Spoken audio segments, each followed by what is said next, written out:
Hello everyone, just checking in, updating. I'm gonna do a little bit of a likes dislikes video. So just to check in, it's been almost a month since my husband's been gone. It will be as of Monday, March 4th. So I figured this was a good time to kind of weigh what I like about him being gone and what I dislike about being gone. So when I was writing these down, I realized there was more likes than dislikes. Not that I love my husband being gone, which falls into the dislike category, is I miss having him here and miss having that person to always talk to, and just the support we have for each other, because we have always been teammates and best friends since we met each other. So that's probably like the biggest, that balances out the likes. So when I get into the likes, my first one that comes to mind is getting this opportunity to be on my own. And there's multiple things I mean by that. So first off, when my husband and I met and before we got married, I lived with my parents. So I had never really experienced living on my own and doing things on my own. And there's almost just a satisfaction of being able to take care of myself, which, I mean, you do, if you get what I mean. There's a whole difference between taking care of yourself completely at your own home versus taking care of yourself at your parents' house. So that's been almost just a satisfying thing of being able to take care of myself and take care of the house and take on all the responsibilities that my husband had before he was gone, he left, and then taking all those on myself, and then just getting that experience to be on my own and just knowing that I'm able to do it is just a satisfying thing. And then the new responsibility. So my husband did a lot before he left. I commute to work every day, so I'd leave early, come home late. So he did, when he was home from work, he did a lot of things. Like I would occasionally help with laundry. I do a lot of the cooking. So he would take care of the animals and I would bounce in and help every now and then. He'd take care of the animals and the dishes, and he would kind of tidy up the house when I didn't have time to do it. So he did a lot of things that I'm now taking on. So taking on the care of the animals every day and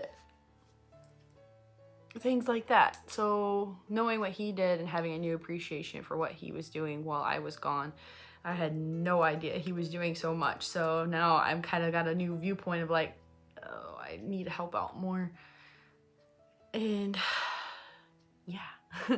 And then taking on, or these new responsibilities has kind of helped me have, like I said, have that new appreciation for my husband. And my dog just walked in. So distracting.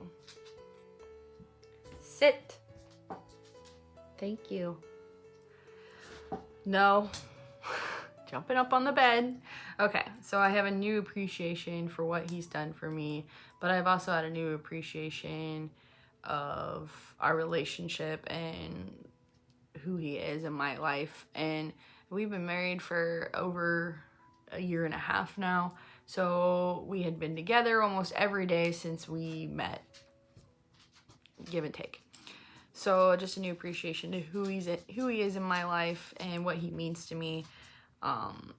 And then just giving me a chance to miss him. Like, that sounds so weird, and I'm sure some of you understand what I'm saying, and some of you that aren't quite there yet don't get it.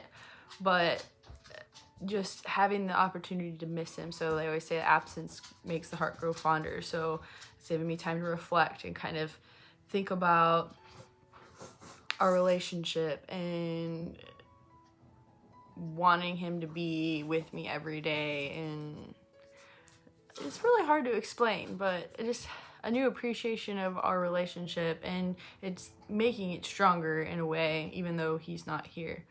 And then a lot of this leads into just motivation. So I'm motivated to clean up the house and do some of the things that I've been wanting to do because I'm alone. And then I have a lot of tidying stuff since I moved in, and I'm sure some of you understand what I'm saying. When I moved in, and there's still things that I need to go through and you just don't have time to do it, and then you keep putting it off. That's what I've been doing, and I'm kind of finally getting to the point where it's like, okay, I'm gonna do this next, I'm gonna do this next. Like I said in my last video, I went and rearranged my living room the very first day he was gone, because it just felt like it needed more hominess to it. And then when I do have like mornings or early evenings off, that I go and I get some of those things done. And then just doing my daily chores and feeling good about like, oh, I did this today, and there's something satisfying about it that makes you feel good. It's good for the soul. And then I'm gonna add on to being on my own. So this kind of has motivated me to focus on myself, which, I mean, I kind of did before I met him, but like, you know, when you get in a relationship and it's kind of like you start looking good and then it deteriorates. So my appetite hasn't, like, I don't want to say I haven't been eating, but instead of overeating, I'm just eating what I need, versus before when it's like, oh, we just sit there and eat food together all points of the hours of the day and things like that. So healthier lifestyle choices, I guess, just eating healthy. And I've been taking some more time to work out, which has been really hard transitioning from my old life into our life together. I haven't had as much time to work out and stay healthy, so this is giving me a chance to kind of hit the reset button and work on getting healthy. So and I'm gonna move over back to the dislikes and just the separation. And then sometimes you just get frustrated and you just want to cry or want to talk to them, and the only thing you can do is write a letter. Oh, and then the frustration is like when you really, really need that letter and it's not in the mailbox. Like my example, I go to the mailbox thinking, oh, I know there's a letter there today, and you open it, it's just a bill. That can get a little bit frustrating. You just gotta be like, it's gonna come eventually. So like last week, I didn't get a letter. Like I got one letter at the beginning of the week, and then there was a big long space, and then Saturday I went out and there was 3 letters. And it was just like, now I have to answer all these. So, but I just know they're coming, and when I really need it, I just reread his old letters. So it balances each other out. It's just those moments that you just really need to talk to them. And yeah, I have my support system, but there's some things that you just don't tell your family, that you only tell your significant others. So and there was another thought there, but I think that's pretty much all for my likes and dislikes. Like and subscribe, comment your likes and dislikes.